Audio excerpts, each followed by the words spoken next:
Hola amigos, bienvenidos. Estamos nuevamente ya en este año 2023, en el segundo día de este año. Hoy es lunes 2 de enero. Estamos reiniciando nuevamente la lectura. Estamos estudiando, escudriñando tres capítulos en Génesis y un capítulo en Mateo. Nos corresponde el día de hoy Génesis capítulos 4, 5 y 6. Uno quisiera ir más despacio, pero es la velocidad del Antiguo Testamento. Toca 3 capítulos, 4 capítulos por día y un capítulo del Nuevo Testamento que es Mateo capítulo 2. Génesis estaba investigando y uno como que siempre lo llama Génesis. Génesis no es una palabra de origen ni aramea ni hebrea. Génesis es una palabra griega. Ah, La ok. palabra correcta es Berechit. Berechit. Entonces, qué tremendo, porque cuando empieza Mateo también empieza en el Berechit, es decir, en el principio. Traducido al castellano es el libro de los principios. Todavía no sabemos en qué momento se escribió Génesis, ni quién lo escribió. La tradición oral hebrea se lo atribuye a Moisés, los primeros 5 libros de la Biblia, basado en narraciones orales. Por eso a veces como que hay saltos, ¿sí? Por ejemplo, hoy vamos a ver en el capítulo 4 Caín y Abel, en el capítulo 5 vamos a ver genealogías y en el 6 ya nos metemos en la 10ª generación, que es la generación de Noé. Bueno, el día de hoy nos acompaña empezando este 2023 nuestro ya semanal, le llamaríamos de periodicidad semanal, un conversador de periodicidad semanal, Ismael Díaz desde Cartagena, Colombia. Ismael, bienvenido en este 2023 a Edito, hermano, y gracias por estar con nosotros. Bueno, siempre es un gusto, siempre es un placer acompañarlos. Eh, Gracias por soportarme. A veces como que regaño, pero, pero es que pasa, a veces la palabra no es suave. Entonces estuvimos revisando profetas mayores, menores, y ellos cuando sacan la sierra es complejo. Cuando cuando dicen así dice el Señor, bueno, vamos a arrancar con uno de los libros más profundos de la Biblia, uno de los libros más estudiados en este último tiempo, que es el libro de Génesis. Da para muchísimos conversatorios, pero Bastante, bueno, aquí avanzamos. bastante, pues bueno, a los amigos que no tienen la guía de lectura, les pedimos que vayan y entren al grupo público en Facebook que se llama Café y Oración. Ahí pueden ir a la sección de guías o a la sección de archivos y descargar ese, lo tenemos en formato documento y en formato foto, o sea que usted lo puede descargar, tenerlo ahí en el celular y diariamente estar leyendo 3, 4 pasajes de la Biblia de manera simultánea tanto el Antiguo como el Nuevo Testamento y de esa manera se lee la Biblia en un año. Ismael, pues arranquemos hermano entonces a conversar, a comentar Génesis capítulo 4. Así es. Yo voy a estar revisando, voy a estar leyendo en la Biblia textual cuarta edición que tiene unas cosas muy interesantes. Alguno que otra cita la vamos a estar revisando en varias versiones porque da para revisar en varias versiones y en otras partes pues seguiremos derecho porque no queremos ahondar demasiado. O sea, si quisiéramos podríamos estar un año en el Génesis, pero no se trata de eso.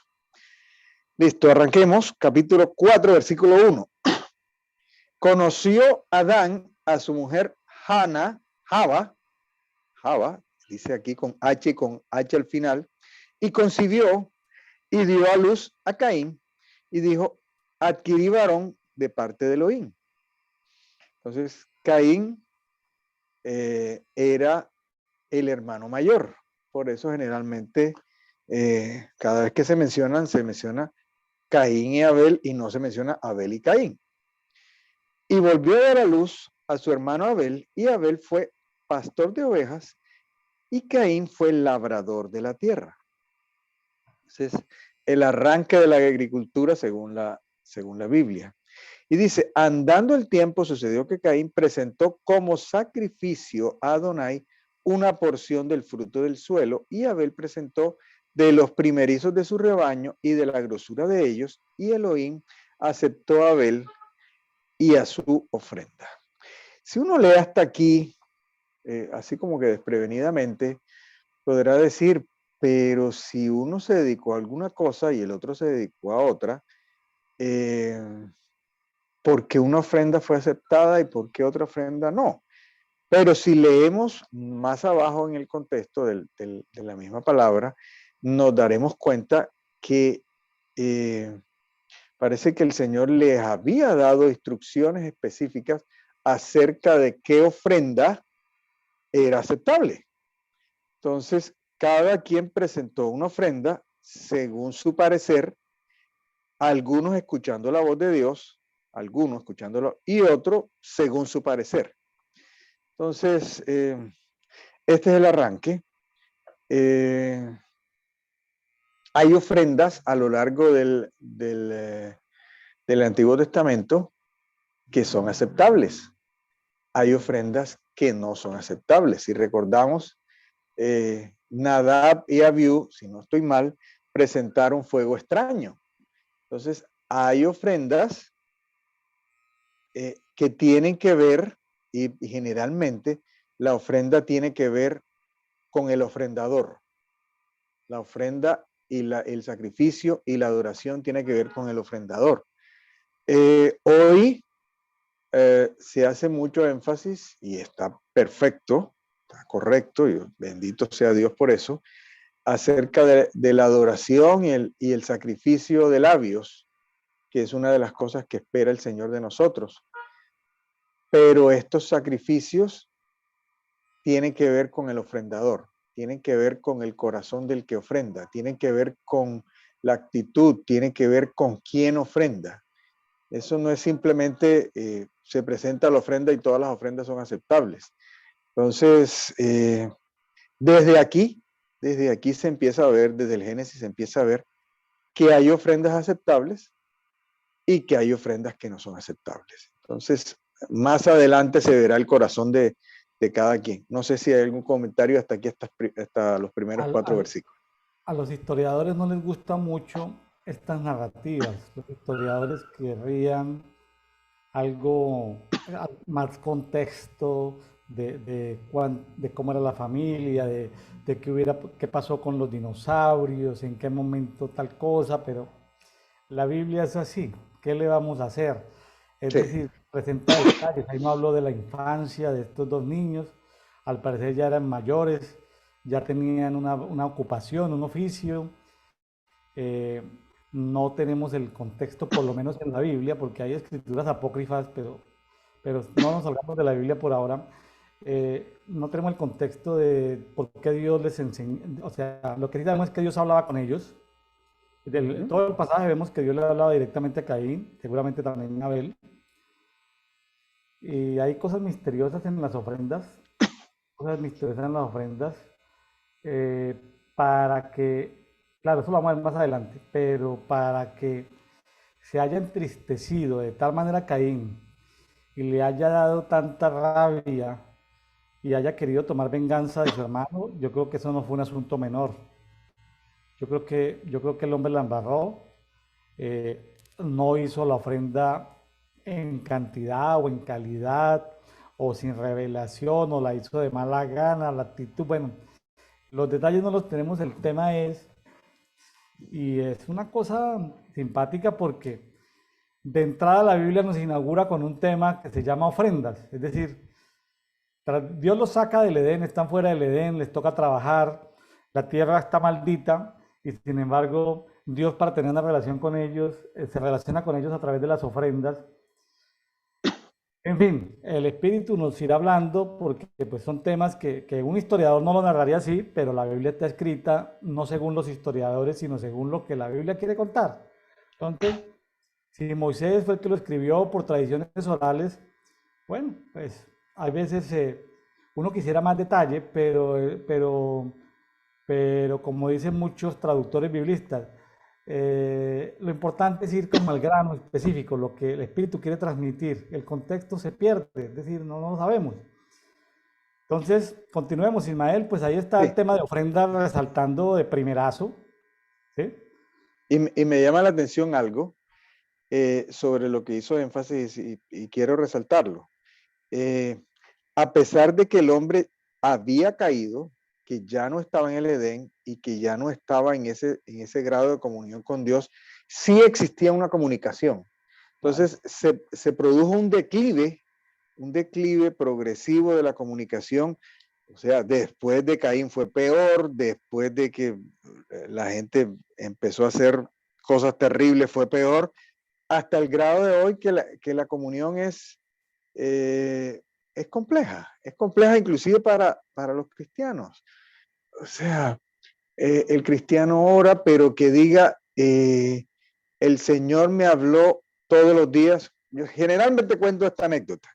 Había un grupo de líderes y había un entrenamiento apostólico profético y de las primeras preguntas que le hicieron, había pastores y líderes y le preguntaron era una muchedumbre, un auditorio lleno, ¿cuántos escuchan la voz del diablo? Entonces la mayoría levantó. Y entonces, ¿cuántos escuchan la voz de Dios? Levantaron la voz levantaron la mano como unos 4 o 5. Y dije, pero, o sea, si estamos a nivel de líderes y pastores, ¿cómo es que escuchamos la voz del diablo y no escuchamos la voz de Dios? Entonces aquí Caín todavía Sí. sostenía un diálogo con el Señor.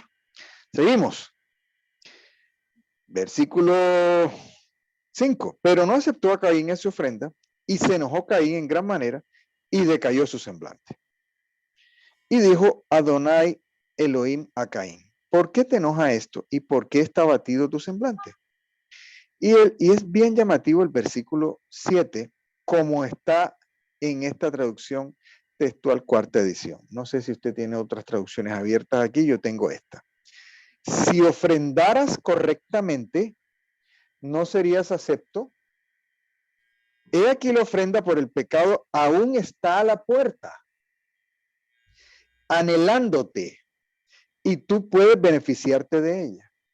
Es una traducción bien llamativa. Aún la ofrenda por el pecado. Entonces, usted introdujo el tema de la ofrenda, o el pasaje introdujo el tema de la ofrenda, pero en esta traducción dice, aún la ofrenda por el pecado. Era necesaria una ofrenda por el pecado. Y era Claro. necesario desde ese momento. Claro. Acordémonos de las vestiduras de Adán. Había una ofrenda por el pecado que era necesaria. Dice, a una ofrenda por el pecado está a la puerta, anhelándote. Y Así tú es. puedes beneficiarte de ella. Hay otras traducciones muy diferentes. Está la Biblia de Jerusalén.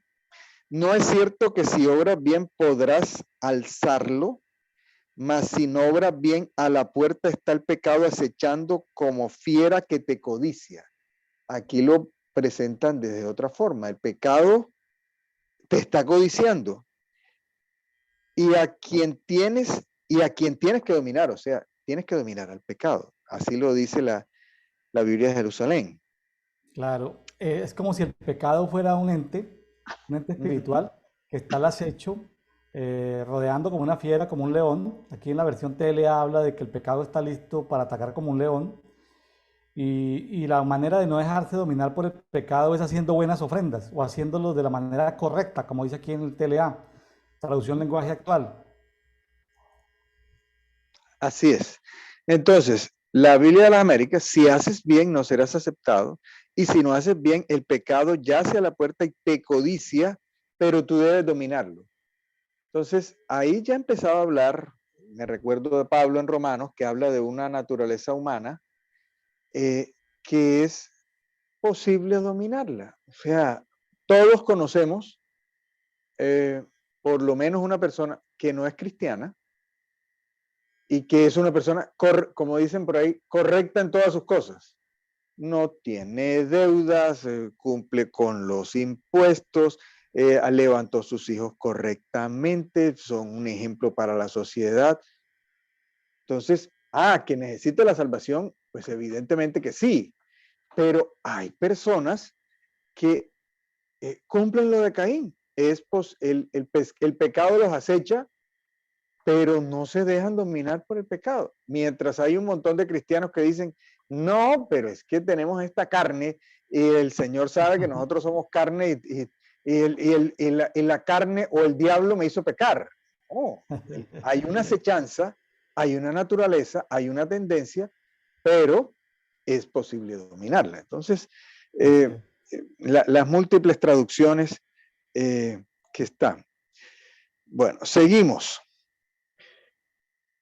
Y decía Caín a su hermano, salgamos al campo. Y sucedió que estando ellos en el campo, Caín se volvió contra su hermano y lo asesinó. Oh, el primer asesinato de la historia. Primer crimen familiar. Sí.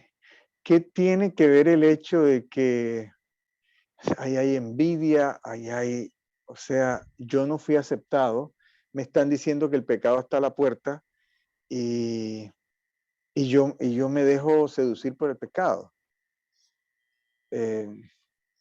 Podríamos hablar una hora es más, en las prédicas se ha hablado muchísimo de esto,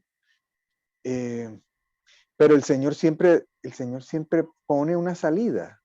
Hay una salida siempre. Hay una salida siempre. Versículo 9. Y dijo Elohim a Caín, ¿dónde está tu hermano Abel? Y le respondió, no sé, ¿acaso soy yo guardián de mi hermano? Sigue el diálogo, ya una persona en pecado, pero aún así hay comunicación. Dice, pero él dijo, ¿qué hiciste? La voz de la sangre de tu hermano clama a mí desde la tierra. Esto es bien interesante porque para quienes han estado en intercesión, hay tierras donde se ha derramado mucha sangre. Hay tierras en Latinoamérica donde se ha derramado muchísima sangre desde la antigüedad. Hay tierras como en Colombia en que se ha derramado sangre desde hace 200 años. Y la sangre tiene una voz. La sangre tiene una voz desde la tierra. No puedo dejar pasar a lo que dice en Hebreos. En Hebreos, lo voy a buscar aquí muy rápidamente. Dice, bueno, no lo voy a leer textualmente, dice que la sangre de Cristo clama mejor que la de Abel. La sangre de Cristo clama mejor que la de Abel, clama más que la de Abel.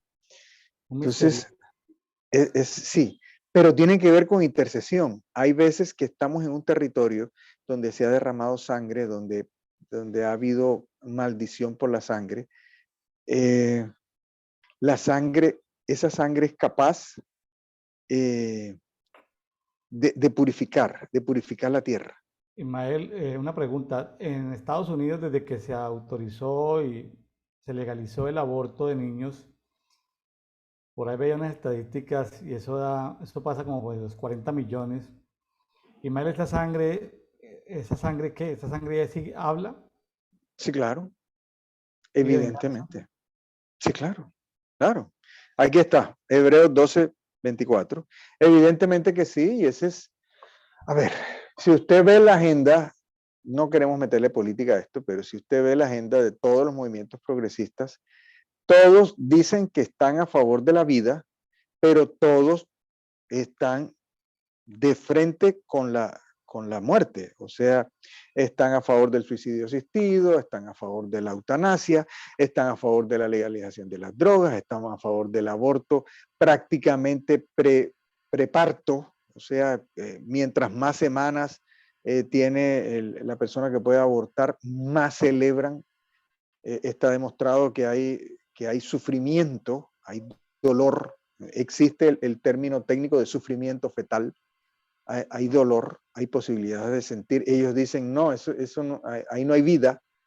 Entonces, todos estos movimientos progresistas, no, que volvamos a los orígenes, a las costumbres, bueno, vamos a terminar volviendo al sacrificio de humanos, al sacrificio, y ya se está haciendo sacrificio humano. Eso sí, defienden a muerte la vida de los animales. Entonces, respetamos la vida de los animales, no puede haber corridas de toros, vamos a convertirnos todos en veganos, vamos a hacer que toda la gente sea vegana por obligación. Sí, pero hay una sangre que se derrama y eso tiene que ver con poderes espirituales. ¿Qué es lo que dice?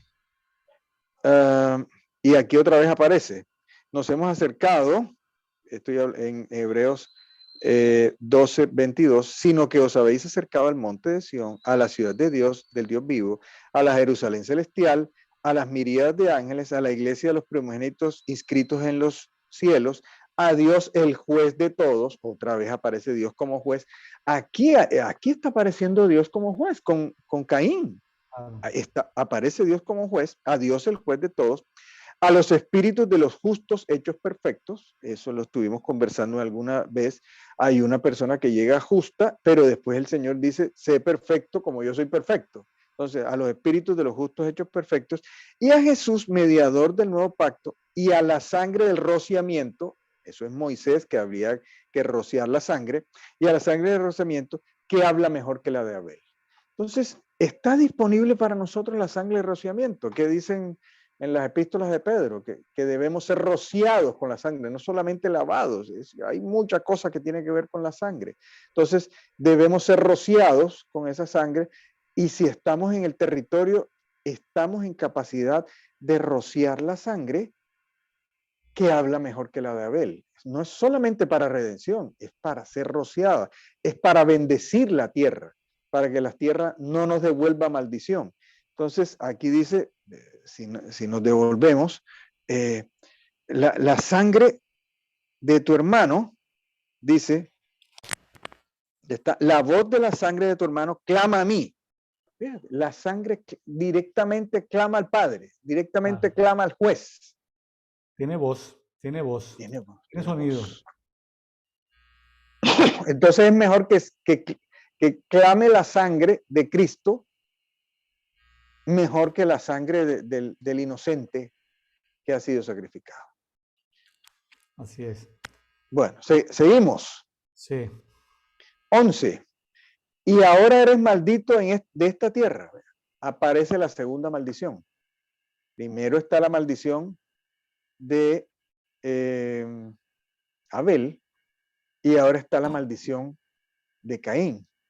Y si seguimos leyendo, prácticamente ya la comunicación ahí sí se corta. La comunicación estaba viva hasta Caín y Abel. Había un diálogo. ¿Qué pasó? La sangre clama. Fíjense, y ¿qué le digo? Ya los seres humanos no se comunican, pero la sangre sigue hablando. La sangre porque sigue seguramente la sangre derramada seguía hablando desde la tierra. Claro. La sangre derramada seguía hablando, pero los seres humanos ya no tenían ese diálogo, ese contacto. Dice, y ahora es maldito de esa tierra que abrió su boca para recibir de tu mano la sangre de su hermano. La tierra abre su boca. En Apocalipsis estábamos viendo que la tierra también en determinado momento abre su boca y saca un agua y esta cosa, pero la tierra abre su boca para recibir, pero vea de la forma tan gráfica que lo pone. O sea, claro, no es que hay esa unidad territorial es cómplice. sí, pero, a ver, alguien, no me imagino, y no lo hizo, no lo hizo Caín. A ver, ¿dónde está la boca? ¿En qué parte de la tierra está la boca? Él lo lleva al campo. No lo hace en su casa, lo lleva al campo. Pero, ¿dónde está la boca de la tierra? Porque aquí yo quiero que la sangre caiga exactamente en la boca. Es una Ah, entidad espiritual que domina ese territorio. Es un territorio de muerte. hay gente haciendo ofrendas a lo que ellos le dicen la madre tierra. Y hay Sí, inclusive ofrendas de sangre. sí, sí, era un Para, territorio.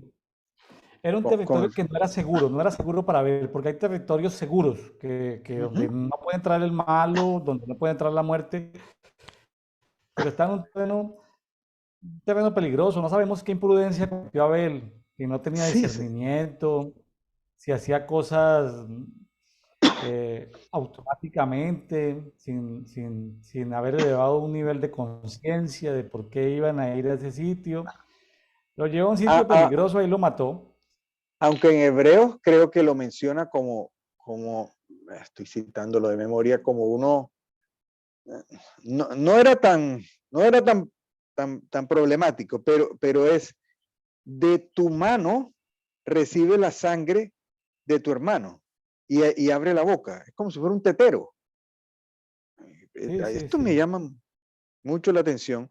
Entonces, versículo 12, cuando trabajes el suelo, vea, segunda maldición, primera maldición de Adán, acuérdese que te producirá espinos y cardos con el sudor de tu frente, y ahora dice, cuando trabajes el suelo, no te incrementará su fuerza y serás un fugitivo errante en la tierra. Volvemos al asunto que tiene que ver con la tierra.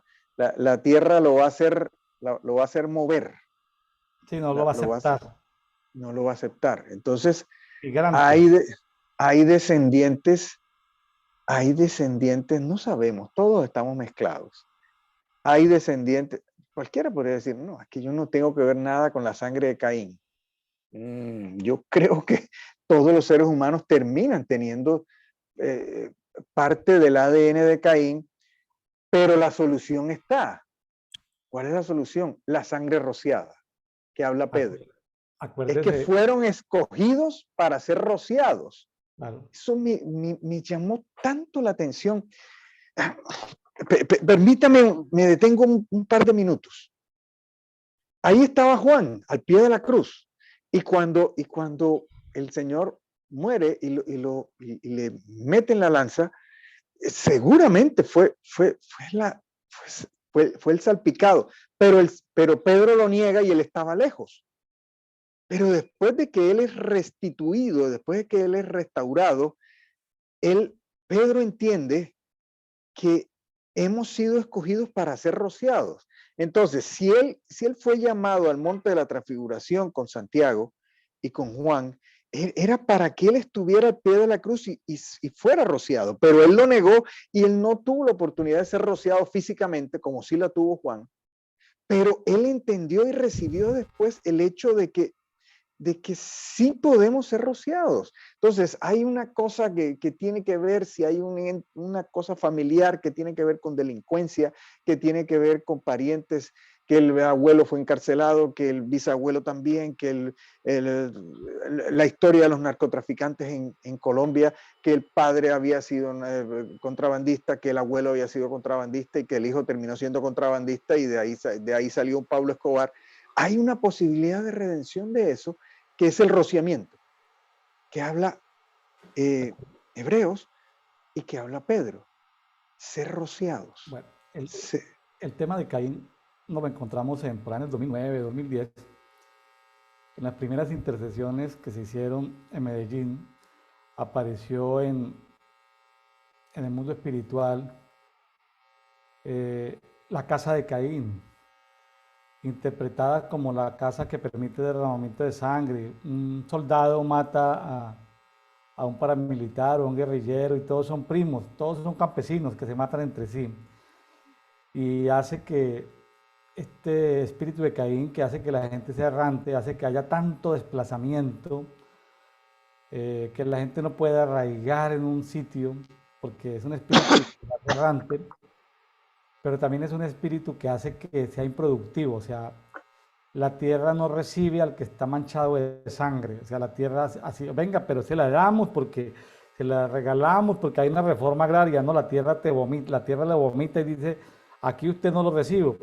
También he escuchado profetas que hablan de los migrantes que llegan a países como Estados Unidos, donde la tierra los rechaza, porque han Ujú. sido violadores, han sido asesinos, han sido gente, o no ellos, sino de pronto llevan la iniquidad de sus ancestros y la tierra dice, ah, llegaste tú, que tu papá fue un asesino, que tu abuelo fue un asesino, y hacen y hacen y hacen y hacen trabajo y no, no logran progresar, no Ujú. logran arraigar, no logran porque hay algo ahí misterioso en lo que es el espíritu de Caín, la casa de Caín. Bueno, son temas muy, son temas que yo no sé, Ismael, si te acuerdas por allá, no sé si te acuerdas no sé si te acuerdas la rivalidad entre Bogotá y Tunja, que Claro, salió claro. algo, no sé si te acuerdas de esa rivalidad que había prehispánica o hispánica que donde aparece también como que la figura de Caín ahí, ¿no?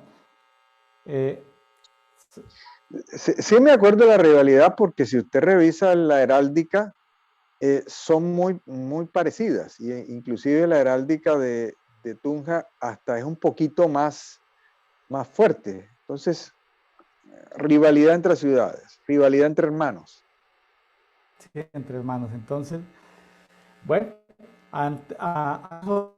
son realidades espirituales, amigos que nos están escuchando. Suena como raro, como misterioso, pero bueno, sigamos. Sí. Dice entonces Caín, versículo 14. Ah, no, 13. Y dijo Caín a Adonai, grande es mi castigo para soportarlo. Si hoy me expulsas de sobre la paz de la tierra, estaré oculto de tu presencia. Vea lo que llama. Eh, Adán fue expulsado y Caín fue expulsado. Entonces, él ya sabe que va a estar oculto de su presencia y será un fugitivo errante en la tierra. Entonces, son dos cosas. En la dimensión espiritual, eh, ya sabía que iba a ser oculto. Y prácticamente de ahí en adelante, no hay más ese diálogo no hay más ese diálogo con Dios. Ah, prácticamente tienen que pasar varias generaciones. Entonces, ahí aparecerá Enoch y aparecerá otros más, pero hay varias generaciones donde la comunicación se pierde. Entonces, hay un ocultamiento de tu presencia y un ser fugitivo errante en la tierra. Entonces son dos Ujú. dimensiones. Él lo entendió, el castigo lo entendió, un castigo celestial y un castigo terrenal. Y dice, y sucederá que cualquiera que me encuentre me matará. Pero Adonai Elohim le dijo, no será así, y cualquiera que mate a Caín desatará 7 represalias, y Adonai Elohim puso a Caín una señal que no lo eliminara, para que no lo eliminara cualquiera que lo encontrara. Le doy una anécdota médica. Eh, ya he escuchado neurocirujanos, cirujanos, que son los que manejan la mayor parte de la violencia. La violencia homicida o la violencia delincuencial es manejada básicamente por esas dos especialidades, neurocirujanos y cirujanos. Y todos terminan contando la historia de que aparece un tipo con múltiples heridas, múltiples puñaladas, a veces múltiples balazos, que no se sabe cómo sobrevivió el tipo, cómo llega a la urgencia. El tipo tiene toda suerte de heridas, o sea, toda suerte de cicatrices, cicatrices, y generalmente el delincuente se reconoce porque las cicatrices que tiene son de mala calidad.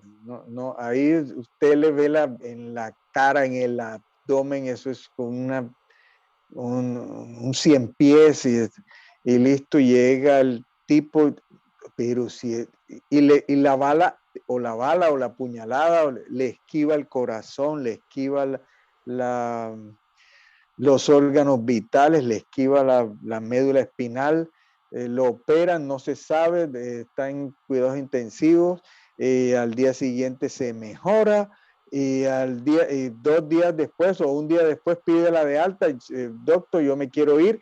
Y lo último que le dice, si se van a meter con usted, me avisa. Entonces, los cirujanos y los neurocirujanos en un chat estaban diciendo, no sé si se entenderá la palabra y ahora la explico, son pacientes que tienen altos niveles de malandrocitos. Entonces, ellos dicen que los malandrocitos son células que tienen los malandros, los bandidos. Entonces, tienen altos niveles de malandrocitos y el tipo ni que le peguen 4 o 5 balazos y 3 puñaladas, el tipo sobrevive. Claro. De pronto, Ah, la herencia de Caín. no, le cuento algo. Yo tuve el privilegio de ser enseñado por un profeta antiguo, un profeta ya maduro, sobre el tema de las marcas. Y toda persona tiene marca o para ser muerto o para no ser muerto. O hay inclusive en el mundo de las tinieblas marcas o maldiciones que colocan sobre personas para que al morir sufran, pero no puedan morir. Entonces, y eso él me enseñó porque fuimos a orar por una señora y él me dijo que el Señor le había mostrado una persona, una miembro de su iglesia, que por respeto no voy a decir su nombre ni voy a dar detalles, pero me pidió que lo acompañara y fuimos a orar porque él dijo, el Señor le había mostrado de que ella tenía una marca que le habían puesto de la hechicería para que sufriera pero que no pudiera morir. Entonces fuimos, él le quitó la marca y le quitó la marca y ese día murió. Entonces, en el mundo espiritual, amigos que nos escuchan, hay marcas para morir, para no morir o para morir sufriendo. Es decir, yo no vengo de la hechicería, de la brujería, no les puedo dar detalles. Sé que ese profeta Dios le mostró y fuimos a una clínica y él pudo hacer esa limpieza, le quitó esa marca, ese sello y la persona pudo descansar. La persona iba a ser salva, ojo con eso, la persona iba a ser salva, era una hija de Dios, pero estaba marcada para sufrir y no poder morir. Entonces, el Señor una vez me mostró, me dijo, quítale la marca a esas personas porque tienen marca de muerte.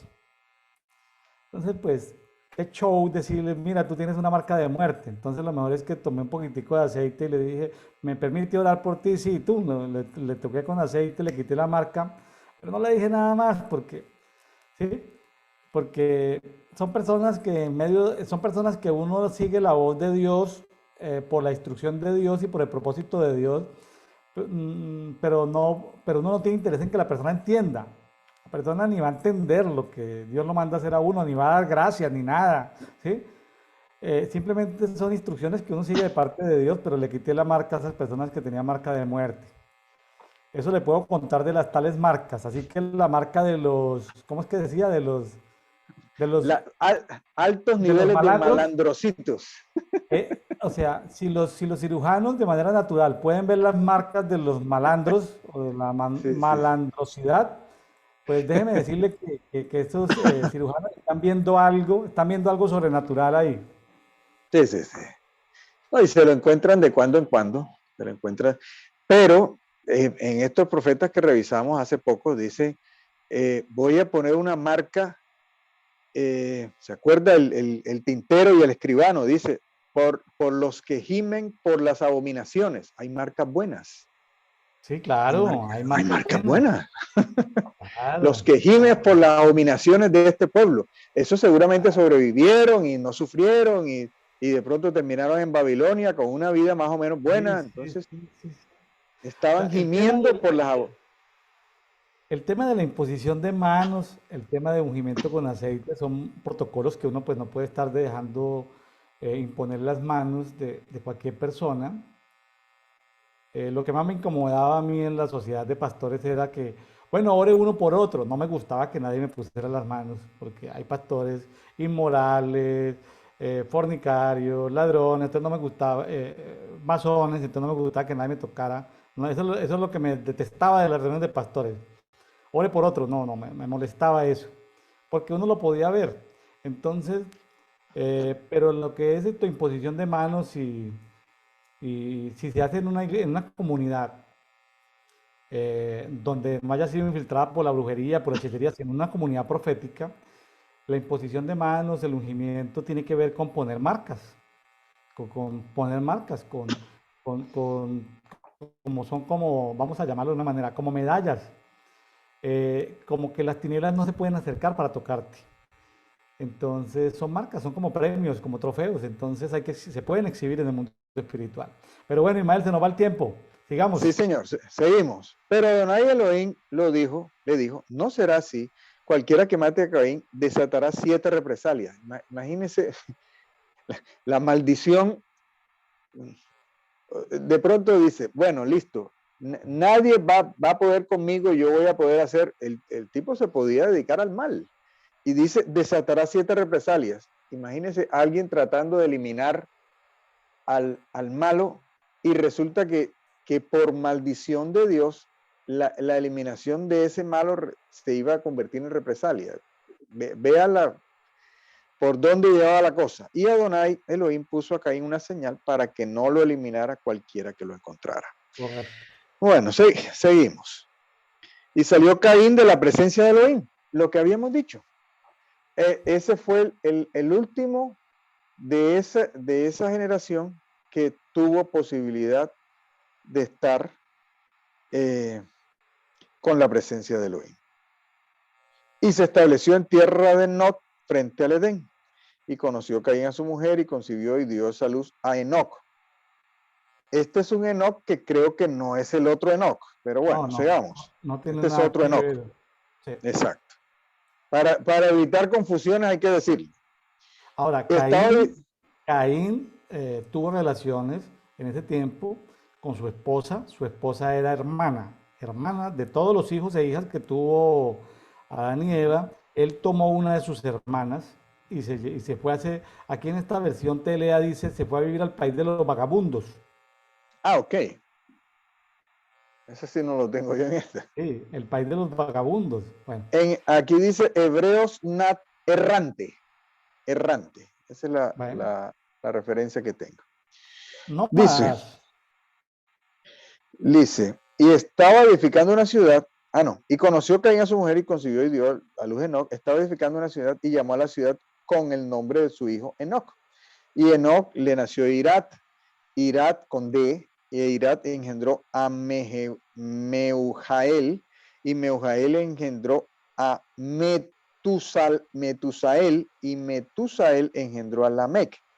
Y Lamec tomó 2 mujeres. La primera se llamaba Ada y la segunda Sila. Aquí empieza entonces la poligamia. Y Ada dio la luz a Jabal, y este era el padre de los que viven en tiendas y crían ganado. Padre de la ganadería. Y Sila a Tobel, quien fue herrero, fundidor de bronce y del hierro, y la hermana de Tobel fue Naama. Y Lamec a sus mujeres, y dijo Lamec a sus mujeres, Ada y Sila, escuchad mi voz, mujeres de Lamec, dad oído a mis palabras, pues a un hombre maté por mi herida y a un muchacho por mi contusión. Porque 7 veces se ha tomado venganza de Caín, 7 veces se ha tomado venganza de Caín, es posible que Caín, según lo que dice aquí, muriera violentamente, pero de Lamec 70 veces 7. Entonces él lanza a su vez su propia maldición amplificada. 49 veces la venganza de Caín y la venganza de Lamec. Y Sí, conoció, ajá, son detalles que están ahí. Este Lamed al parecer no era una buena persona y estaba malvado y estaba entonces simplemente profiriendo una maldición al que lo tocara a él, pues iba a ser una maldición mayor. Ya. y conoció Adán a Java, no Eva, O sea, sino a Eva. Java. Sí, aquí habla de Java, con H, H-A, B pequeña, A-H, su mujer, y ella dio luz a un hijo. Y llamó su nombre Set, porque dijo, Elohim me concedió otro descendiente en lugar de Abel, a quien Caín mató. Y a Set le nació un hijo y lo llamó por nombre Enos, y se comenzó a invocar el nombre de Adonai. Entonces aquí empieza la invocación. Aquí empieza la invocación ya de parte del nieto de Adán. Ya de parte, se había interrumpido. En tiempos de Enos, E-N-O-S, Enos. Enos, sí, O sí, sea, hay que aclararlo porque podría sonar que estamos diciendo Enoch. No, no. Enos. Enos con S. En los tiempos del nieto de Adán y Eva, consultando las versiones, dice, a partir de entonces se comenzó a adorar a Dios, a partir de entonces se comenzó a invocar a Dios, ¿sí? O sea, hubo la necesidad, tal vez la presencia de Dios se había retirado, tal vez se había retirado. Entonces comenzó el intento del hombre por volver la necesidad de ese vacío espiritual de volver a acercarse a Dios, ¿sí?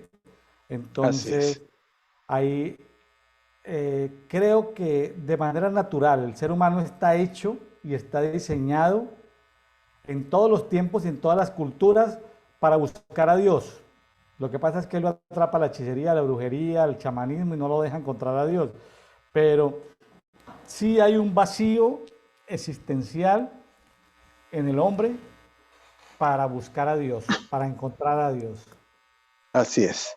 Entonces, ya fue necesario invocarlo, ya fue necesario, es la palabra kará en el hebreo, mediante la idea de acosar a una persona que uno encuentra, llamar, aclamar, anunciar, celebrar.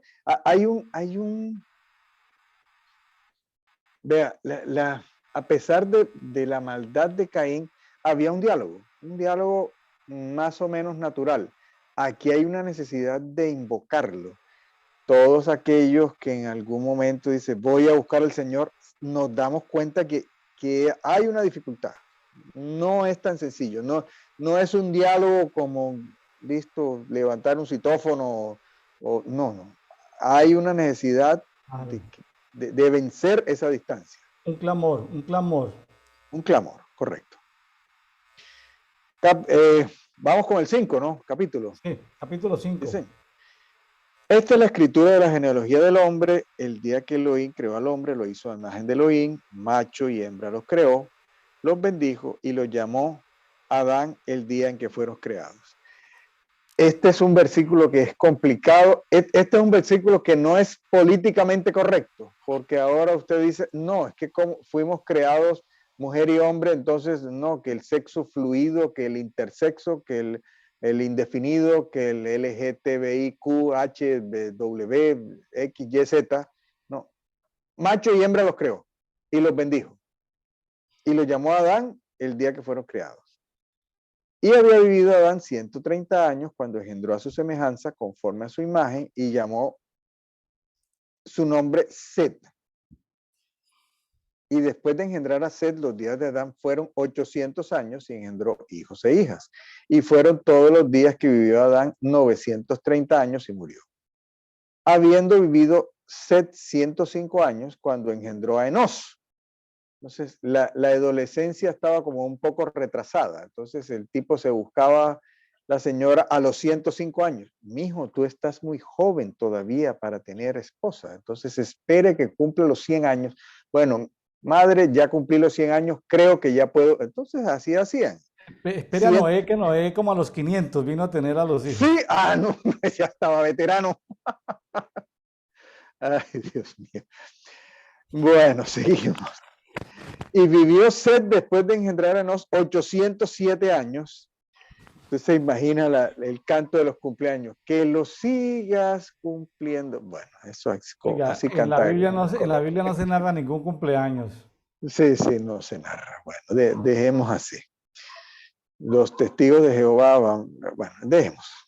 Y fueron todos los días de Set 912 años y murió.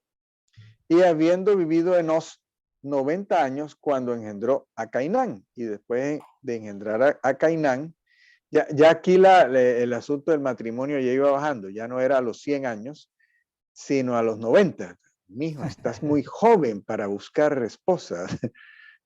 Ya voy a cumplir 100, madre. Ya está bien. Dice, después de engendrar a Cainán, vivió Enos 815 años. Usted se imagina uno cotizando para la pensión en aquella época. No, dejemos esos temas quietos. Y engendró hijos e hijas. Y fueron todos los días de Enos 905 años y murió. Habiendo vivido Cainán 70 años cuando engendró a Maalel. Ay, Dios mío. Maalalel. No. Ya aquí va bajando 70 años. Primero 105, después 95, después 70. Y después de engendrar a Mahalalel, vivió Cainán 840 años y engendró hijos e hijas, y fueron todos los días de Cainán 910 años y murió. Habiendo vivido Mahalalel, ay Señor, 75 años cuando engendró a Jared. Y después de engendrar a Jared, vivió Mahalalel 830 años y engendró hijos e hijas. Y fueron todos los días de Mahalalel. Yo creo que este señor no tiene ningún tocayo. 895 años y murió, y habiendo vivido Jared 162 años cuando engendró a Enoc. Este sí se demoró un tiempo para Él buscar es, esposa. claro, este fue el séptima generación. Exactamente. Y después de engendrar a Enoc, con C al final, vivió Jared 800 años e engendró hijos e hijas. Y fueron todos los días de Jared 972 años y murió. Habiendo vivido Enoc 65 años, ya aquí estaba la juventud, 65 años cuando engendró a Matusalén. Y después de haber engendrado a Matusalén, Enoc caminó con a Elohim 300 años y engendró hijos e hijas. Este es un punto importante, Ismael. Sí, señor. Enoc es séptimo en la generación, digamos, la generación no de Caín ni la generación de Abel, sino en la línea genealógica de Set, C-E-T. Nace Enoc y caminó por 300 años. Hay un libro que se llama el libro de Enoc, que es reconocido por la iglesia maronita, por la iglesia que está en Etiopía, por ciertas iglesias. Al parecer esos han sido abusados, han sido modificados, pero es un libro interesante para leer, libro de Enoch. Y este personaje Enoch andó con Dios 300 años, conociendo misterios por toda la tierra. Vuelve la comunión. ¿Sí? Vuelve la comunión porque no es solamente invocar, no es solamente invocar, sino hay un caminar. Entonces, lo tenía Adán. Vea tan raro que por lo menos en el Génesis, no menciona que había una comunión de Adán, de Dios con Abel. Sí, creo que recibió la instrucción Sí, de la ofrenda, una ofrenda agradable. O sea, una cosa es recibir una instrucción y otra cosa es tener una comunión. sí, Y aquí hay ya alguien que aparece que camina con el Señor. claro. Del resto aparece solamente, de resto solamente aparece que sí, que pues, a qué edad se casó, a qué edad tuvo hijos, a qué edad murió, listo, ¿no? Pero 300 años caminando con el Señor y le dijo, no, ¿sabes qué? No te vas a morir. Y se lo lleva. Qué interesante, ¿no? O sea, Claro. no había Biblia, no había himnario, no había, solamente caminar. Claro. Solamente caminar. Hay otro libro apócrifo que se llama el libro de Yasher, que también habla de Enoch. Para ese entonces, según esos libros, habían como 1 millón de personas sobre la faz de la tierra, porque se muestra aquí la genealogía, pero eso se va creciendo por todos lados. Y en ese momento prácticamente todo el mundo consultaba a Enoch, según ese libro de Yasser. Lo consultaban porque era el hombre que administraba justicia. Eh, bueno, solamente Está muy, para... está muy interesante la nota de la Biblia textual, cuarta edición. Dice que hubo otros, Ezequías también anduvo delante del Señor. Es bien interesante, pero por razones del tiempo, los que tienen la Biblia textual pueden ver la nota. Elías fue uno que también partió. Elías y Enoch fueron dos personas que algunos lo identifican como los 2 olivos, como los 2 testigos. Bueno, son personajes interesantes, Enoch y el profeta Elías. El profeta Enoch, porque no era un profeta. Estamos hablando de Enoch, el bisabuelo de Noé. Ya estamos llegando, esta es la generación séptima. Vamos a terminar este capítulo con la generación 10ª, que es la de Noé. Listo, 23. Y fueron todos los días de Enoch 365 años. Entonces, tenía 65, según estas cuentas, cuando él empieza a caminar con Dios. Y es impresionante lo que dice en el 24. Y Enoch, me impresiona más la primera parte. La segunda parte es más conocida, la del traslado. Enoch agradó a Elohim. O sea, después de haber caminado con él 300 años, una persona agrada a Dios. Interesante. Y dice, y no fue hallado porque lo trasladó Elohim. Esa es la parte que conocemos. Entonces, lo pondríamos así. Hay una comunión que la llegó a tener Caín. Hay una invocación. Hay un caminar y hay un agradar. Son niveles. Son niveles. Ahora que tanta cosa conocemos, estamos invocando, y recordamos en el Nuevo Testamento invocar es dar derecho a Dios. Estamos caminando o hemos llegado a agradarle. Claro. Ejemplo. Bueno, seguimos. Habiendo vivido Matusalén 187 años cuando engendró a Lamec. Y después de engendrar a Lamec, vivió Matusalén 782 años y engendró hijos e hijas. Y fueron todos los días de Matusalén 969 años y murió. Y habiendo vivido Lamec 188 años cuando engendró un hijo. Y llamó su nombre Noé, diciendo, este nos aliviará de la fatiga de nuestras obras y de la fatiga de nuestras manos del suelo que maldijo Adonai Elohim. Vea qué cosa. Lo ve el Padre Lamec. Este nos aliviará de nuestras obras. Ismael, me estaba acordando de una, hace un tiempo, hoy no tuve chance de buscar esa gráfica. Alguien se tomó la tarea de ponerlo en forma gráfica y sale como en un horizonte de tiempo como de 2000 años, como una plantilla donde cada 100, 200 años viene la siguiente generación.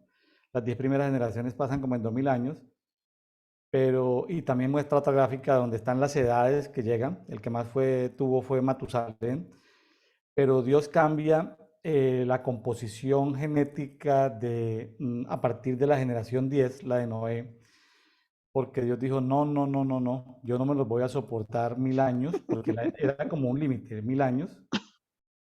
Entonces, después de la 10ª generación, que es Noé, Noé sí vive una cantidad interesante, pero ahí de Noé comienza a descender los hijos, nietos, bisnietos de Noé empiezan a descender y el límite superior se vuelve 120 años, 100, 150 años, 200 años. Comienza a bajar, bajar, bajar, bajar, bajar, bajar, bajar, después de la 10ª generación. Y yo me puse, y en una tablita también mostraba una cantidad probable de habitantes. Entonces, recuerdo esa gráfica que Adán y Eva alcanzaron a conocer como hasta la 5ª o 6ª generación. Alcanzaron a conocer, y ya para cuando ellos murieron ya habían sobre la faz de la tierra 300.000 personas. Vea, pues. Cuando es el tema de Noé, cuando el juicio de Dios, que Dios decide juzgar con Noé, en el tiempo del bisabuelo Enoch, el bisabuelo porque el bisabuelo, en el libro en las escrituras apócrifas dice que Enoch alcanzó a conocer a su bisnieto Noé. Entonces, para ese entonces ya había como 1 millón de personas. ¿Cuál fue el problema de todo eso? Que la gente tenía contacto, de pronto me estoy anticipando, pero para el contexto, ¿por qué Dios estaba tan molesto con la raza humana? Porque la raza humana era mágica, la raza humana practicaban las invocaciones. Entonces, así como aprendieron a invocar a Dios en tiempos del nieto de Adán, ¿sí? También invocaban a las tinieblas. Entonces, voy a poner un ejemplo. Alguien decía una invocación, y el mundo espiritual llegaban, los espíritus se corporativizaban, se volvían cuerpo. Quiero tal cosa. O sea, aprendían frases, como las frases de la brujería y la hechicería. Entonces, el mundo se volvió mágico. Entonces, luego veremos más adelante el contexto, lo que hicieron los hijos de Dios que se rebelaron en una de tantas rebeliones que son los ángeles, que eran hijos de Dios. Esos ángeles bajaron y llegaron a un monte llegaron a un monte y en ese monte se repartieron por la tierra, vieron que las mujeres eran bonitas, se cruzaron y entonces aparece algo que en todas las mitologías del mundo, de todas las culturas, aparecen dioses representados por gigantes. Si uno estudia los nórdicos, si uno estudia los tibetanos, si uno estudia los indígenas de Australia, si uno estudia En toda cultura hubo gigantes. Al parecer esos eran de esa procreación de ese tiempo. Jiménez, no sé si te acuerdas que estuvimos, no sé si contigo estuve por allá cerca de Tihuanaco, cerca de La Paz, por allá. Claro, Estuvimos viendo unas construcciones que probablemente, y lo hicieron los gigantes. Antes del diluvio de Noé habían hecho esas cosas de Tihuanaco. ¿Se acuerda que habían como 180 caras que habían hecho estos personajes que habían traído como de 1.000 kilómetros, habían traído esas rocas grandes y habían construido ahí en Tihuanaco monumentos? Esos personajes existen en todas las culturas, porque esto no tiene nada que ver con los incas. Los incas no existían en ese entonces, eran gigantes.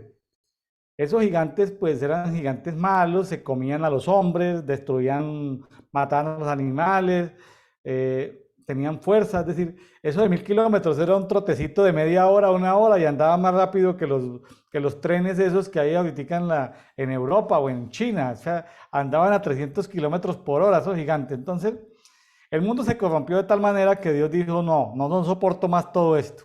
Y ahí viene el siguiente capítulo, ¿no? Que lo explica. sí, sí. Entonces terminamos el anterior y dice, el papá vio que Noé iba a librar a la tierra de la maldición. Y dice, y después de engendrar a Noé, vivió Lamec 565 años y engendró hijos e hijas. Y fueron todos los días de Lamec 753 años y murió. Y era Noé de 500 años cuando engendró Noé a 3 hijos, Sem, Cam y Jafet. Entonces, versículo 6. Estaba viendo la versión cuarta edición y tiene una forma muy particular de explicarlo y no deja de parecerme divertido porque lo dice de la forma como hablaría alguien de la costa norte de Colombia, en términos un poco castizos, pero en el lenguaje del vulgo. Tal cual, de esa misma forma está hablando la Biblia textual cuarta edición y lo voy a leer. Y el título que aparece en la Biblia Textual Corta Edición es Los Incubos. Los Incubos. Sí. No hace tanto me di cuenta que la Biblia Textual Cuarta Edición en medio electrónico es diferente de la Textual Cuarta Edición en papel. ¿Por qué? No sé, pero es diferente. Tiene giros lingüísticos diferentes. Dice, aconteció, versículo 1, que cuando los hombres comenzaron a multiplicarse sobre la tierra, le nacieron hijas, y los hijos de Elohim vieron que las hijas de los hombres, lo voy a leer literalmente, estaban buenas.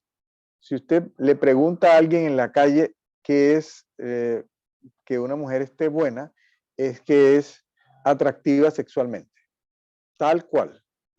En la calle de Cartagena, de Barranquilla, de Santa Marta, de la costa, esa mujer está buena, sí, es porque es atractiva sexualmente. Entonces es el giro lingüístico que aparece aquí. Y dice, y tomaron para sí mujeres de entre todas las que escogieron. Y dijo Adonai Elohim, no permanecerá mi espíritu con estos hombres para siempre porque son carne. Y dice, sus días serán 120 años. De una vez hay una limitación genética. De 1000 pasó a 120 el diseño. Exacto. Y en aquellos días y aún después, los nefileos estaban en la tierra cuando los hijos de Elohim entraban a las hijas de los hombres y les engendraban hijos como ellos mismos. Entonces eran los gigantes de antaño, los hombres de renombre. En Así todas lo las dijo. mitologías hay gigantes. Te estudia cualquier mitología, la mongólica, la no sé, la húngara, la escocesa, la vikinga. Usted encuentra gigantes en todas las culturas. Estos son descendientes de esos nefileos. Dice, los nefilim existían, y lo voy a leer en la Biblia de Jerusalén, en la tierra por aquel entonces y también después, cuando los hijos de Dios se unían a las hijas de los hombres y ellos le daban hijos y entonces fueron los héroes de la antigüedad, hombres famosos. Entonces, ¿Sí? mucho se ha leído, mucho se ha explicado acerca de los nefilim. No, no vamos a entrar en explicaciones detalladas. Versículo 5, y vio Adonai Elohim que la maldad del hombre había sido multiplicada en la tierra y su corazón maquinaba de continuo solo el mal. Y sopesó Elohim haber hecho al hombre en la tierra y se resintió. En otras versiones habla de se arrepintió, pero el término tiene que ver con eso, le pesó. En Biblia de Jerusalén dice le pesó, en la de las Américas dice le pesó, en la Septuaginta dice arrepintióse, en la Reina Valera 2017 se arrepintió, 60 se arrepintió, en la traducción lenguaje andal dice se puso muy triste, de eso se trata. Y dijo, versículo 7, Elohim, borraré de sobre la paz de la tierra, del suelo, al hombre que he creado, porque el ser humano, hasta la bestia, el reptil y las aves de los cielos, pues me indigna haberlos hecho. Pero Noé halló gracia ante los ojos de Adonai Elohim. Yo estaba sacando las cuentas aquí y es posible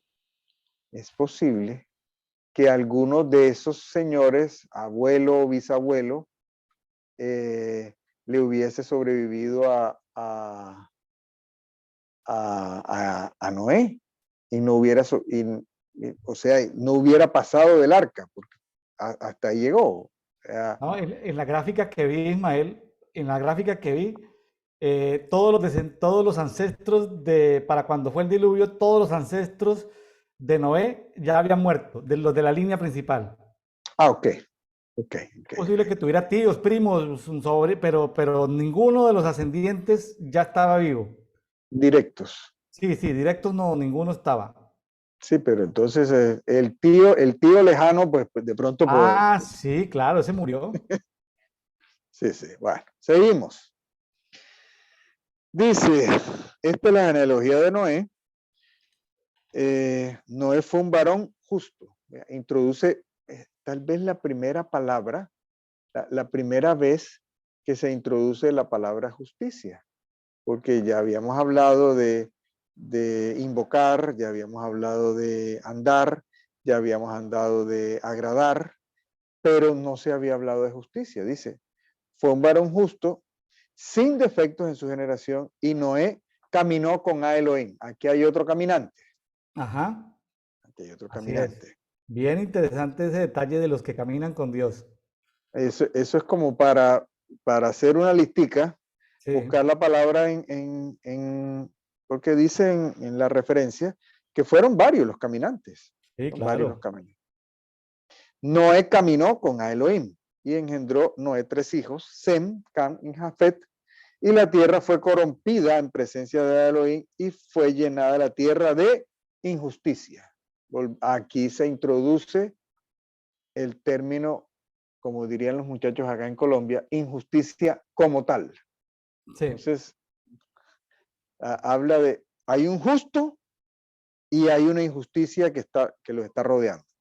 ajá, así es. Listo. Y vio Elohim la tierra y estaba corrompida porque toda carne había corrompido su camino sobre la tierra. Y dijo Elohim a Noé, el fin de todo hombre viene ante mí, por cuanto la tierra ha sido repleta de injusticia. A causa de ellos, he aquí, yo les destruyo la tierra. Ujú.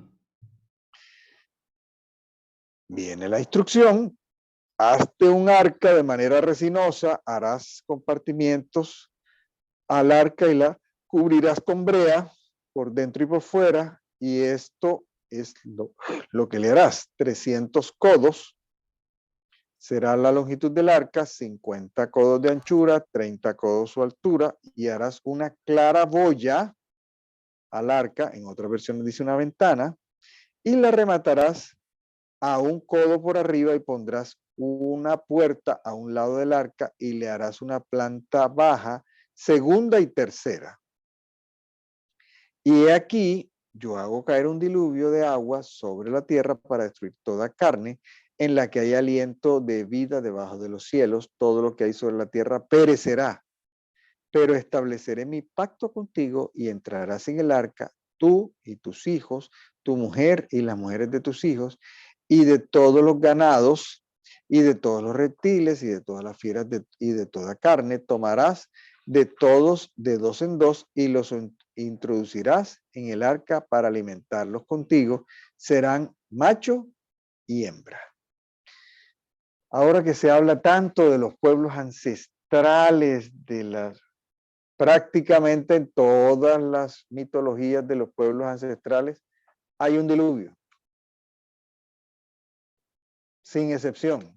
No tuvieron que ver nada con los semitas, no tuvieron que ver nada con los judíos, pero en prácticamente todos hay un diluvio.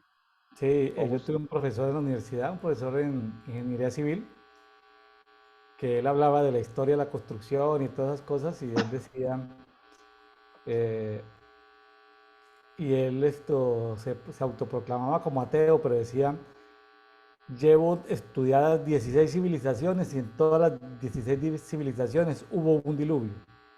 A mí me daba risa porque él decía que no creía en Dios, pero decía, y nadie me puede explicar por qué en las 16 civilizaciones que habían, todas hablan de un diluvio. Entonces, me parecía simpático esto porque pues yo sabía de qué estaba hablando, pero el tipo estaba Atónito. buscando respuestas y son esas respuestas que no quiere contestar ninguno. Ninguno de las tinieblas quiere contestar porque hubo más de 16 diluvios, no sé si cuántas culturas habían, pero se narra eso de alguna manera.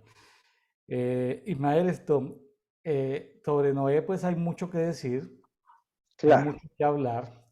Eh, el arca, aquí se presenta, el arca es el árbol de vida, o sea, Jesús es como difícil de entender cómo el arca, cómo Jesús, que también es el agua, juzga la tierra, el agua, pero Jesús, que es la madera flota sobre el agua, el árbol de la vida. Jesús en la cruz del Calvario Jesús era el árbol de la vida y estaba sobre el madero, que era una maldición, que era el árbol de la ciencia del bien y del mal. Entonces, hay muchos elementos proféticos.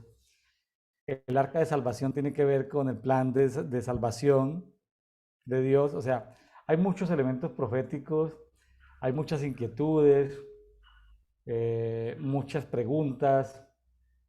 Eh, lo que sí se sabe es que, o sea, lo que yo hubiera esperado, Ismael, pero son como esas esperanzas de un estudiante de un nivel muy básico. Yo dije, pero ¿por qué Dios no cortó la iniquidad en los hijos de Noé? ¿Por qué ya los nietos de Noé ya estaban otra vez pecando? Y eso sigue la iniquidad de ahí para adelante, ¿sí? Y luego ya llega, sí, o sea, se levanta gente malvada después de Noé, los que construyen Babel. Entonces, hasta por allá 10 generaciones después que aparece nuestro personaje Abraham, que es el personaje central de este libro, pero, pero qué cosa tan tremenda, ¿no? Hay detallitos por ahí que cuando Dios repartió la tierra, repartió las naciones, repartió los ángeles, repartió los territorios, hay como ciertos detallitos ahí para tener en cuenta. Y encuentra a Babilonia o sea, uno dice, pero bueno, pero ¿quién llevó la iniquidad? ¿Los hijos de Noé o las esposas de los hijos de Noé se llevaron esas iniquidades? ¿Pero por qué no cortaron eso? O sea, muchas preguntas por contestar. Pero Noé, Pero, como sea, fue un hombre justo y agradó a Dios, caminó con sí, Dios. pero no, nos devolvemos un poco al círculo. Nos devolvemos un poco al círculo porque ya faltan un par de versículos aquí. Nos devolvemos un poco al círculo, pero cuando habla con Caín, eh, le suelta a Caín, ojo, le suelta a Caín eh, algo que tiene que ver con el final del círculo. O sea, porque el arca es redención. Y todos hemos predicado alguna vez el arca, sí, que es redención, y hay coros, himnos y antiguos y toda la cosa, que tiene que ver solamente con salvación. Pero lo que le dice a Caín, un personaje tan particular que le suelte eso, que tenga que ver con la purificación del rociamiento que alcanza para la persona y para la tierra. Si usted ve aquí hay una maldición que no, o sea, el Señor ha podido matar a toda la especie humana sin destruir a los animales, sin destruir a las plantas, sin destruir nada, porque la tierra estaba bajo maldición. Entonces, a Caín le suelta la respuesta final que solamente apenas hace unos años hemos empezado a manejar, que es esa sangre rociada que sirve para purificación de las personas y para purificación de la tierra. Entonces, es como contar el final de la película al principio. Claro, claro. Entonces, Claro, la misma sangre, sí. La sangre bendice, si es la sangre de Jesucristo, bendice, o la sangre maldice, no solamente a la especie humana, sino también a las plantas, a los peces, a las aves. Es decir, pero Dios estaba molesto contra todas las especies. Es que las especies se habían corrompido en extremo. además, Entonces, Dios estaba muy molesto porque decidió acabar con las aves, con los animales. Ahí también aparecen teorías de que en ese momento no se juzgaron los espíritus de las aguas, sino que los sí, espíritus de las aguas se enseñorearon y que en ese momento, por eso, al no ser juzgados los espíritus de las aguas, por eso los espíritus de las aguas, y al haber estado las aguas sobre la mayor parte de las montañas, esos espíritus de las aguas tomaron autoridad sobre los siguientes seres humanos. Pues es un ujú, tema muy complejo y misterioso sí, eso sí, de sí. que Dios no haya destruido a a los seres que se movían en las aguas, porque ellos vivieron durante el diluvio, estuvieron y no murieron los que estaban en las aguas. Los Sí, que sí. murieron eran los que estaban en tierra o en el aire, porque los del aire murieron y los de tierra murieron, pero los de las aguas no. Misterios, Ismael, que seguimos ahí inquiriendo, No sé, preguntando. el Génesis es complicado. Y para cerrar el tema, porque ya terminamos con el 6, para cerrar este tema, dice en algunas partes cuando mencionan el Éxodo, dice que la sangre en los dinteles también fue rociada. Entonces tuvo que ver con la muerte, con el destructor en una tierra que adoraba la muerte. Claro, Entonces volvemos a la sangre rociada. Entonces les sirvió a ellos en una tierra extranjera, en una tierra de la adoración de la muerte, y poco se habla, de verdad poco se predica de la sangre rociada. Entonces, eso está disponible para nosotros, que quede como una pequeña conclusión ahí. así No es. solamente es destrucción, no solamente es maldición, no solamente es maldición de la tierra, sino hay una sangre que habla mejor que la de Abel. Bueno, muy bien, Ismael, pues yo creo que podemos ya irnos, por cuestión de tiempo, irnos a Mateo capítulo 2. Mateo, pues, significa don de Dios, ¿sí? Aparece como Leví, hijo de Alfeo, de Cleofas. Interesante que cuando la Biblia nombra a la mamá a la mamá es porque va a ser un buen personaje. Pero Mateo, hay discusión que quién escribió el Evangelio según San Mateo. Hay quienes dicen que fue Mateo, hay quienes dicen que fueron discípulos de Mateo, porque al parecer se escribió por ahí después del año 70, o sea, entre los años 80, 90, 100 después de Cristo, pero también otros contradictores dicen que no ofrece ninguna información sobre la caída de Jerusalén, que fue en el año 70 después de Cristo. Mateo aparece como un publicano, pero que luego llega a ser un discípulo, pero que luego tiene autoridad apostólica. La historia narra que se fue por allá ahí la historia es confusa. Unos dicen que murió por ahí en Etiopía, otros dicen que murió en Partia.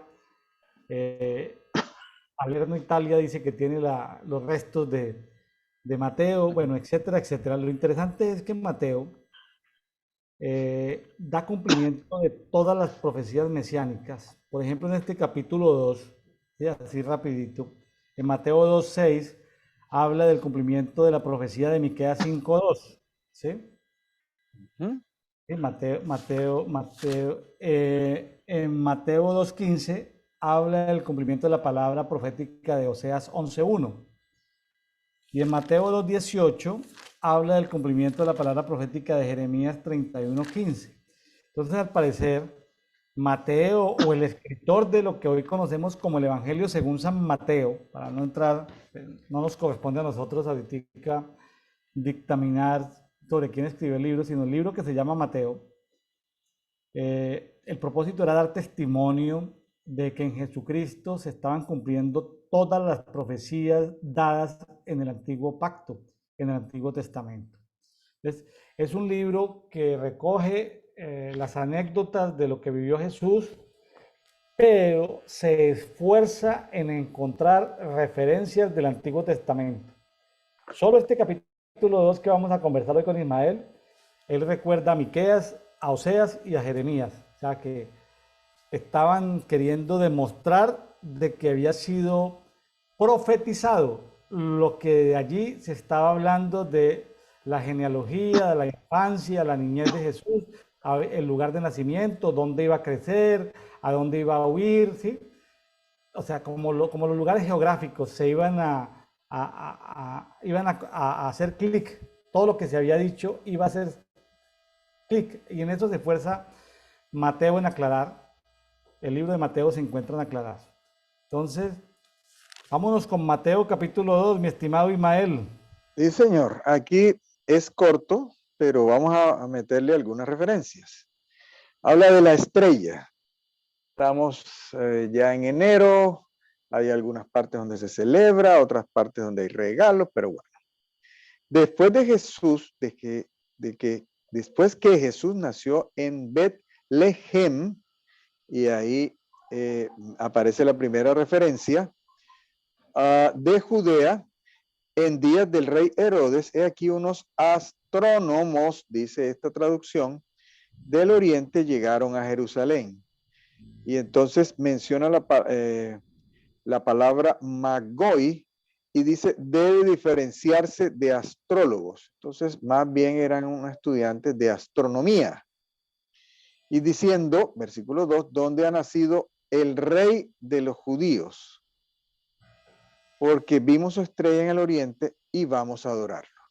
Aquí está Herodes el Grande, Herodes, que fue el constructor del templo y de otras, del Herodión, una mega fortaleza en las afueras de Jerusalén, tal vez de los reyes judíos después del exilio, tal vez el más grande, el más poderoso, que tuvo a su vez 4 hijos, y tan original el hombre que los puso a los 4 Herodes, así que usted lee Herodes, entonces tiene que ir con cuidado a la hora de leer. Este es Herodes el Grande, el que según las referencias muere en el año 4 antes de Cristo.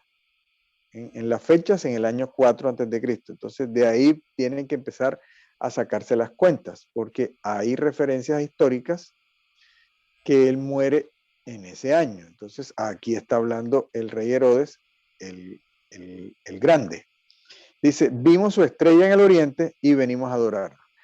Aquí en los primeros días del año, los periódicos se quedan un poco como sin tanta cosa, y aparecen entrevistas y en los medios y en las televisiones, la tradicional entrevista al astrónomo a decir, bueno, ¿qué fue lo que vieron los reyes? Entonces alguno dice que es una supernova, otro dice que fue un cometa, siempre hay, nunca terminan poniéndose de acuerdo qué fue exactamente lo que vieron, y que se movilizara desde el oriente y que se posara. No hay prácticamente ningún ente astronómico que tenga la posibilidad de movilizarse y de posarse. Eso no. Entonces, la controversia estará, cada quien tiene su propia teoría.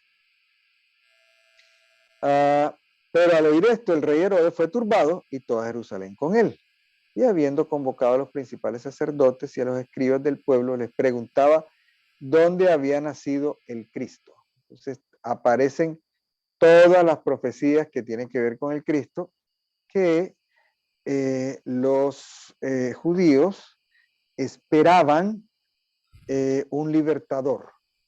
Ya ellos habían sido liberados, ellos conocían perfectamente su historia, habían sido liberados de los babilónicos, la escritura en la pared, ellos fueron liberados de los persas, ellos pudieron regresar a Jerusalén, ya estaba pues prácticamente concluido el templo, que eso era una cosa absolutamente imposible y era un asunto majestuoso, no solamente desde el punto de vista arquitectónico, sino desde el punto de vista de las riquezas.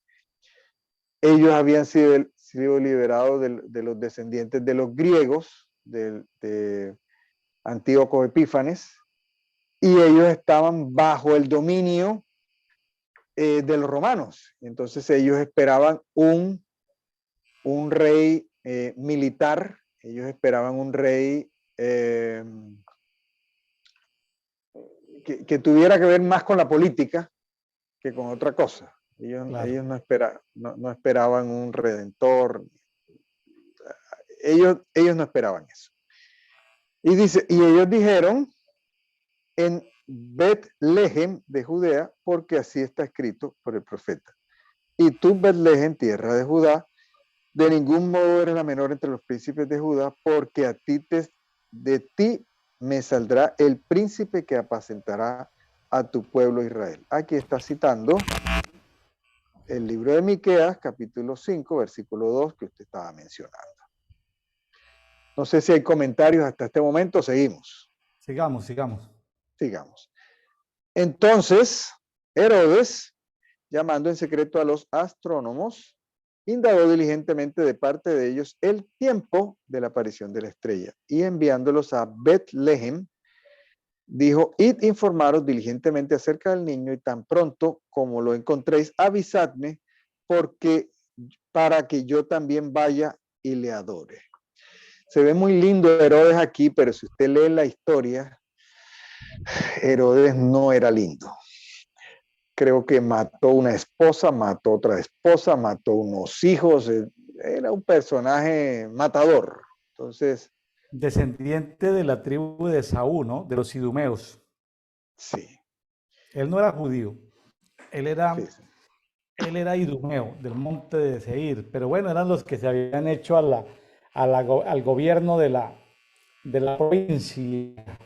Exactamente. Entonces, tenía un ego muy grande.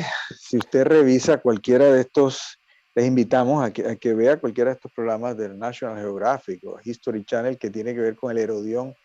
Eso era una recontra super fortaleza, pero con recontra super lujo. O sea, y con unas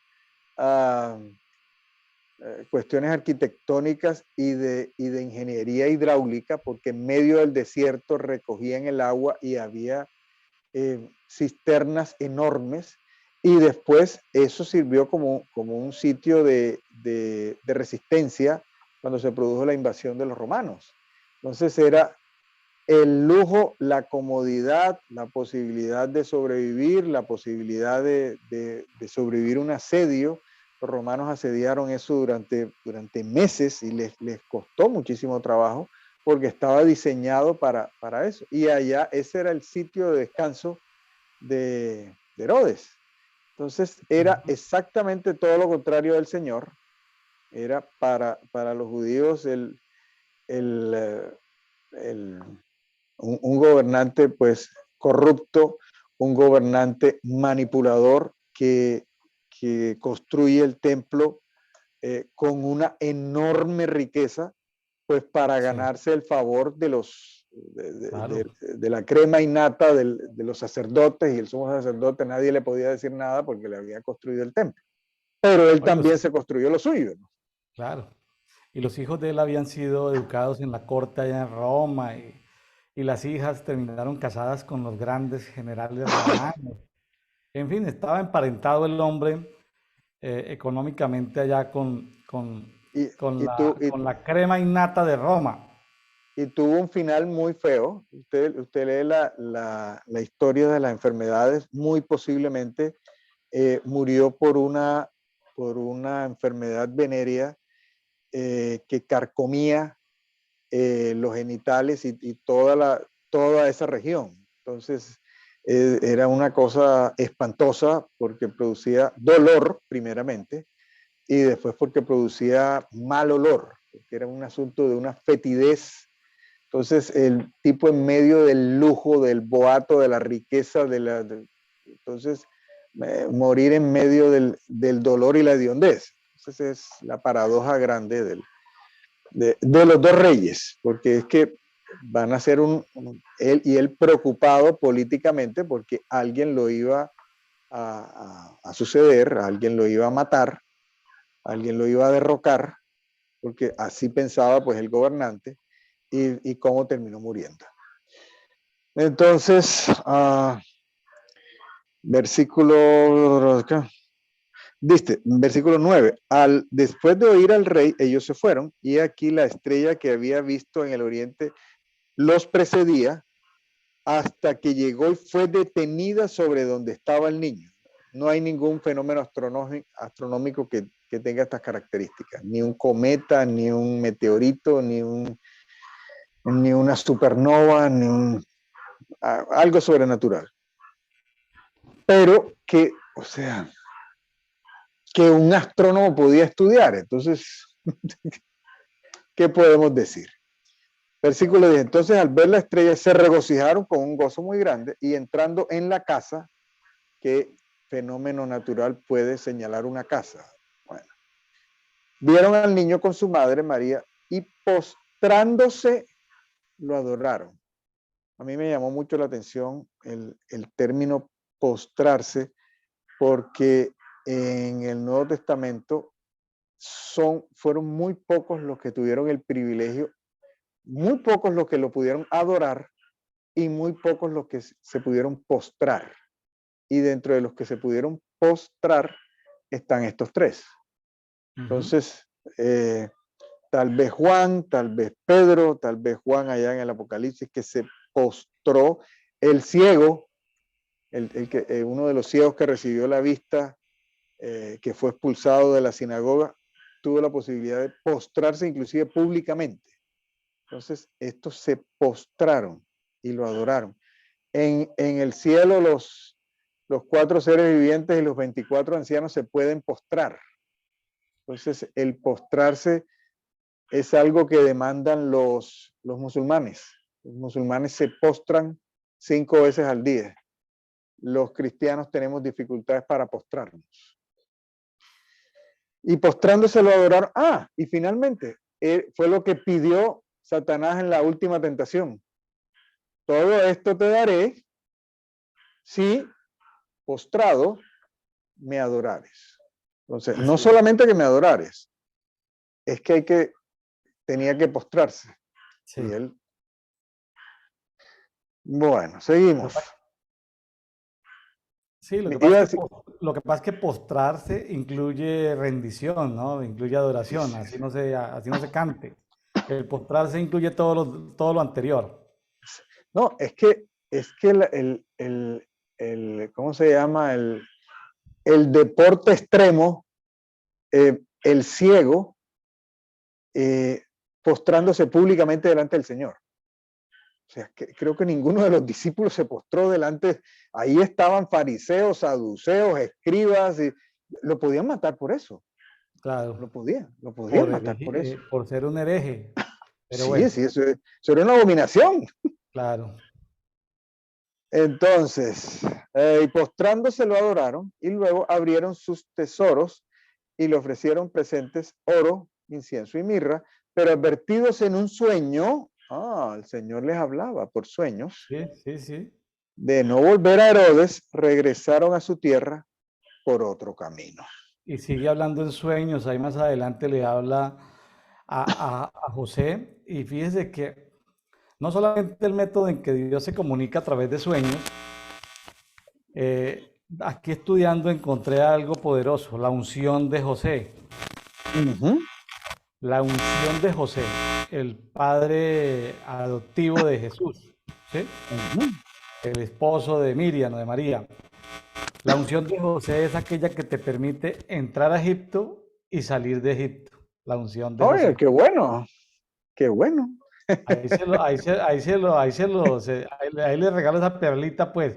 La unción de José te permite entrar y salir de Egipto. Fíjense que ese José tuvo sueños, pero aquí es sueño para entrar y posibilidad de salir sin esclavitud. Y sueño para salir. Y sueño para salir. Sí. Más adelante le dice que él entendió, pero bueno, eso es otra historia. Después que ellos regresaron, he aquí un ángel del Señor se aparece en un sueño a José, vea, ángeles apareciendo en sueños, diciendo, levántate, toma al niño y a su madre y huye a Egipto y permanece allá hasta que yo te diga, el ángel, porque Herodes está a punto de buscar el niño para destruirlo. Y él levantándose tomó de noche al niño y a su madre y se fue a Egipto. Y permaneció ya hasta la muerte de Herodes para que fuera cumplido el dicho del Señor mediante el profeta que declara, de Egipto llamé a mi hijo. Bueno, seguimos.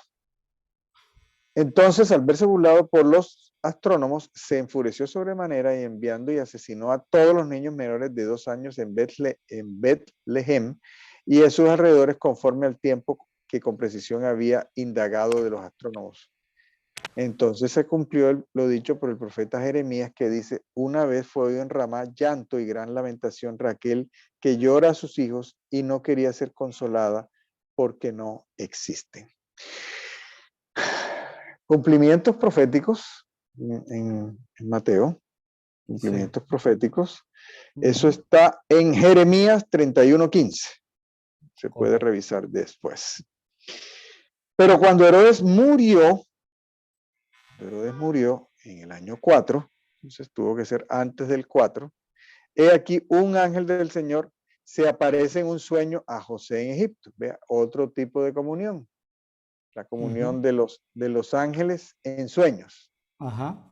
Diciendo: al levantarte, toma al niño y a su madre y vete a tierra de Israel, porque han muerto los que buscaban la vida del niño. Y al levantarse, tomó al niño y a su madre y entró en la tierra de Israel. Pero cuando oyó que Arquelao reinaba en Judea en lugar de su padre Herodes, tuvo temor de ir allá, y siendo avisado por revelación en un sueño, se retiró al otro sueño, se retiró a la generación de Galilea.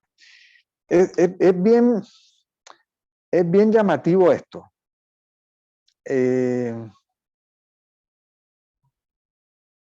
No somos muy amigos del temor. No somos muy amigos del temor, pero dice, él oyó que alguien reinaba, oyó. Y dice, tuvo temor de ir allá. Cualquiera puede decir, pero si es el Señor y aquí esto no. Él oye, ve la geopolítica, sí, y tiene revelación. Claro. Entonces junta las dos cosas, junta la geopolítica, porque hay veces que dicen, no, pero es que somos hijos del Rey de Reyes y Señor de Señores. No, pero eso es a lo mero bruto. Eso, un hombre, Sí. este José, padre adoptivo de Jesús, de la cual la Biblia no habla mucho, le quita protagonismo, por algo será, era un hombre justo. Era un hombre justo que recibía información de parte de Dios a través de los sueños. Recordemos que en el sueño donde él iba por ser un hombre justo, al darse cuenta que su novia, futura esposa, ya estaba en embarazo, pues él dijo, no, pues yo mejor me voy en silencio. Un hombre justo, sin escándalo. Pero no, el ángel le dijo, espérate, es que ella está embarazada del Espíritu Santo. Entonces, un hombre justo que aceptó eso, al parecer, según muchas escrituras, hablan de que era un hombre mayor, parece que ya era una mujer joven, casi como adolescente, jovencita, él ya era un hombre mayor, él como sea le tuvo con ella varios hijos, ahí aparecen como 3 o 4 hermanos varones, como 2 hermanas, bueno, yo no sé por qué todavía algunas religiones siguen insistiendo que Jesús no tuvo hermanos. Yo no sé por qué cuando la Biblia es tan clara en eso. Yo no sé por qué siguen en esa cosa. Ismael, muchas gracias. Hoy 2 de enero, amigos, los invitamos a que se unan a nosotros en este año. Por lo menos compartan con otras personas estos enlaces que aparecen en Facebook, en YouTube. Compartan. Estamos empezando el año, es el momento de que usted haga un voto, una promesa, cree un hábito, el hábito de leer la Biblia, luego va aumentando el hábito de leer y estudiar, el hábito de leer, estudiar, meditar. Fíjese que si la persona fortalece su relación con Dios, no importa cuando vaya a la iglesia local, si el pastor predica algo que no le gustó, él se da cuenta porque ya entiende los detalles y sabe que Dios trata de alguna manera, lo trata a uno. Pero si usted trata de asistir a una iglesia local sin tener relación con Dios, simplemente por tener una membresía, ir cada 8 días, con un Dios completamente desconocido en su vida, simplemente escuchar prédicas cada 8 días, Usted hará parte de un club como de un multinivel, donde hay gente chévere, gente que habla bonito, gente que hace eventos chéveres, pero como en cualquier multinivel, hay gente agradable, gente que está en búsqueda de ser mejores personas, pero es posible que la iglesia local no le sirva para nada. Si, o sea, lo que quiero decir es, si usted no tiene una buena relación con Dios, la iglesia local es un club más. Pero si usted tiene buena relación con Dios, aún estando en una iglesia con problemas, usted sabe el por qué Dios lo tiene allí con un propósito. Entonces, no, es decir, la buena relación con Dios es como el GPS. Aquí se movió que de Jerusalén a Egipto, pues ahí se movió, ahí aparecen diferentes que Belén, que luego Egipto, que no, que vamos que terminaron en Nazaret. Bueno, ahí aparece la parte de georreferenciación, GPS, geoposicionamiento satelital, aparecen diferentes puntos. Que si Dios lo tiene, si usted tiene una buena relación con Dios, ya no se preocupe por dónde Dios lo coloca. Usted ya sabrá, Dios le hablará a través de su palabra, por qué lo tiene allí con un propósito. Pero si usted no tiene una relación con Dios, usted estará criticando que la hora de entrada, que la hora de la salida, que por qué esta ofrenda, que por qué esta celebración. Usted estará criticando todo. Entonces, y se convierte hasta en una mala persona asistiendo sin tener una buena relación con Dios. Es decir, ser hijo de Dios no significa ir a una iglesia local. Ser hijo de Dios significa que usted crezca en relacionamiento con Dios. Anhelamos que todos los que nos escuchan reciban el consejo de fomentar una buena relación con Dios, sacar tiempo a solas con Dios. Y para los que sacamos tiempo a solas con Dios, pues claro, anhelamos la reunión de la iglesia local o la iglesia ciudad porque necesitamos tener amigos, compartir con otras personas, adorar, interceder comunitariamente. Claro que sí. Pero si lo hacemos sin relación con Dios, nos haremos convertido en simplemente miembros de un club, miembros de una religión. Amigos, muchas gracias. Nos vemos el día de mañana, 3 de enero. Ismael, un abrazo, gracias. Bendiciones Bendiciones. para toda tu familia en este 2023. Sí, señor.